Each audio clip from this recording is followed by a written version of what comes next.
میں نے کل بتایا تھا کہ گزشتہ سال کو سیرت نبوی علیہ تحیت و ثنا کے بارے میں ہم نے بیسک معلومات حاصل کرنے کی سعی کی تھی۔ اسی سلسلے کو ہم مزید جاری رکھنے کی کوشش کریں گے، اور آج سے یہ سلسلہ شروع کرنے کی کوشش کریں گے۔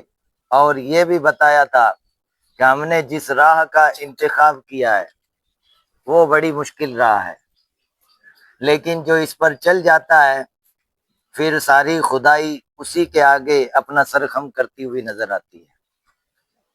اس لیے جو اس کے تقاضے ہیں اگر وہ صحیح طور پر بندہ ان کو پورا کر دیتا ہے اور طلب علم میں کوشاں رہنے والا اگر کھرا اتر جاتا ہے تو پھر وہ دنیا میں بھی کامیاب ہوتا ہے اور آخرت تو اس کی روشن ہو ہی جاتی ہے۔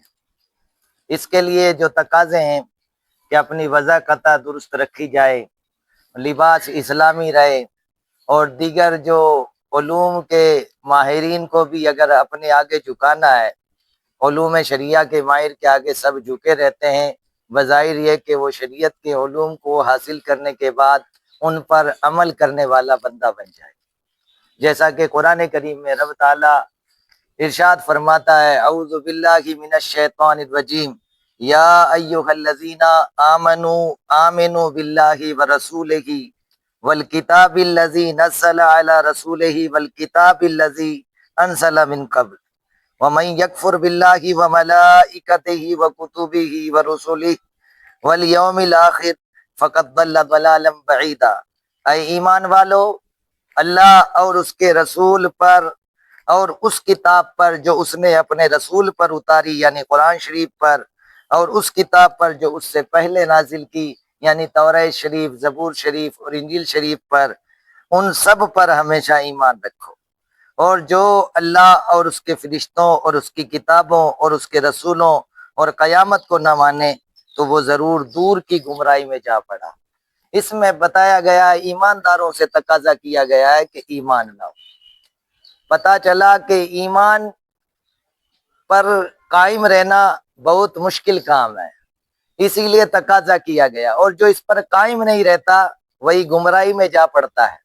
اس لیے آپ لوگوں نے جس راہ کا انتخاب کیا ہے تو وہ بظاہر آسان معلوم ہوتی ہے، لیکن بڑی مشکل سے ہوتا ہے چمن میں دیدہ ور پیدا۔ مٹا دے اپنی ہستی کو اگر کچھ مرتبہ چاہے کہ دانہ خاک میں مل کر گلے گلزار ہوتا ہے۔ تو عام طور پر آج کل جو نوجوان عالم ہو جاتے ہیں یا حافظ ہو جاتے ہیں یا حفظ کرتے ہیں یا جماعت رابعہ خامسہ سادسہ تک پہنچتے ہیں تو چہرے پر رونق سج جاتی ہے، اس رونق کے ساتھ کھلواڑ کرتے نظر آتے ہیں، داڑیاں کاٹتے نظر آتے ہیں یا چھیلتے ہوئے نظر آتے ہیں۔ حضور علیہ الصلوۃ والسلام نے فرمایا، خالف المشرکین وفر اللحیٰ وحف الشواری۔ حضور علیہ الصلوۃ والسلام فرماتے ہیں، حدیث پاک کا مفہوم ہے کہ مشرکین کی مخالفت کرو، داڑھیوں کو بڑھاؤ اور مونچھوں کو کترواؤ۔ اللہ کے حبیب صلی اللہ علیہ وسلم کا فرمان عالی شان یہ ہے، اس کا مفہوم ہے کہ داڑھیوں کو بڑھایا جائے، مگر یہاں جو سنت نبوی کے پڑھنے والے ہیں اور سنت نبوی کو عام کرنے کا ارادہ رکھنے والے ہیں، جب وہ خود ہی سنت نبوی کے ساتھ کھلواڑ کریں گے کیا وہ مصلی امامت کے لائق ہوں گے؟ حفاظ کرام شوال سے لے کر اکثر تعداد اب یہ ہوتی جا رہی ہے کہ رجب المرجب تک داڑیاں کاٹتے ہیں، پھر شعبان میں لوگوں سے 90,000 70,000 وصولنے کی خاطر داڑیوں کو بڑھاتے نظر آتے ہیں۔ سوچ لیجئے کہ آپ کس دہلیز پر جا رہے ہیں، امت کو کس مقام پر پہنچا رہے ہیں۔ آپ کا مقدر تو یہ تھا کہ آپ عرش معلیٰ تک پہنچاتے، مگر آپ تحت الثری میں دھکیلتے نظر آ رہے ہیں۔ اس لیے ان چیزوں کو سوچنے کی ضرورت ہے۔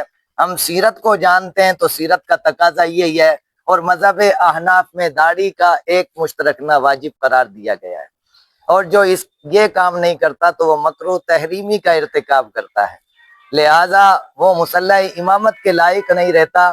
اس لیے عزیز طلبہ سے میں گزارش کروں گا، اگر کوئی ایسا کام آپ لوگوں سے سرزد ہوتا ہے تو آپ برائے خدا اور رسول کے واسطے اس سے توبہ کیجئے کہ التائب من الذنب کمن لا ذنب لہ، توبہ کرنے والا ایسے ہی ہو جاتا ہے جیسے اس نے گناہ کیا ہی نہیں۔ سیدنا عبداللہ ابن عمر رضی اللہ تعالیٰ عنہ صحابی رسول ہیں اور صحابی کے بیٹے ہیں، یعنی سیدنا امیر المومنین سیدنا عمر فاروق رضی اللہ تعالیٰ عنہ جو عدالت کے سرتاج ہیں، ممبر اور محراب کو مزین کرنے والے ہیں، ان کے فرزند ارجمند ہیں، ان کے شہزادہ والا تبار ہیں۔ حضور علیہ الصلوۃ والسلام کی ہر سنت پر وہ عمل کرنے کی کوشش کرتے تھے، اتنا سنت کے پابند تھے کہ مدینے سے مکے کی طرف کا سفر کیا، حضور علیہ الصلوۃ والسلام کے امامہ شریف کو دیکھا کہ ایک ببول کے درخت سے الجھ گیا، اور واپس دوبارہ انہوں نے جب سفر کیا، اکیلے تھے، دیگر حضرات کے ساتھ میں تھے، حضور علیہ الصلوۃ والسلام کے پردہ فرمانے کے بعد تو وہ بھی اسی راستے سے نکلے اور ببول کے درخت پر انہوں نے اپنے امامے کو زبردستی الجھایا اور پھر کھولا اور پھر واپس باندھا۔ ساتھیوں نے کہا کہ ابن عمر کیا بات ہے؟ کہا میں نے اپنے حبیب صلی اللہ علیہ وسلم کو، اپنے محبوب کو ایسے دیکھا تھا کہ ان کا امامہ شریف الجھ گیا تھا، میں چاہتا تھا کہ اس سنت کو بھی میں ادا کروں۔ ان کا عمل کیا تھا؟ امام بخاری رحمۃ اللہ تعالی علیہ نے حدیث تخریج کی ہے، فرماتے ہیں وکانہ ابن عمر اذا حج او اعتمر قبض علی لحیتہ فما فضل اخذہ۔ سیدنا عبداللہ ابن عمر رضی اللہ تعالیٰ عنہ کا عمل یہ تھا کہ جب آپ حج کرتے یا عمرہ کرتے تو اپنی داڑھی شریف کو اپنے ہاتھ میں لیتے اور ایک مشت رکھتے، جو اس سے زائد ہو جاتا اسے کاٹ دیتے تھے۔ تو اس لیے یہ جو عمل ہے ہمارے صحابہ کا ہے، اور یہی امام اعظم ابو حنیفہ رحمۃ اللہ تعالی علیہ کے مسلک میں یہی مسئلہ ہے۔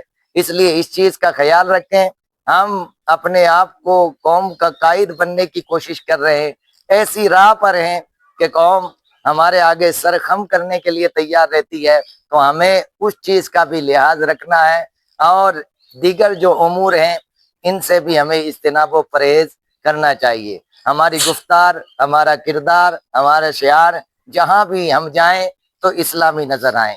رب قدیر ہمیں ان باتوں پر عمل کرنے کی توفیق عطا فرمائے۔ استغفر اللہ ربی من کل ذنب و اتوب الیہ، اشہد ان لا الہ الا اللہ وحدہ لا شریک لہ واشہد ان سیدنا مولانا محمد عبدہ و رسولہ۔ السلام علیکم ورحمۃ اللہ وبرکاتہ۔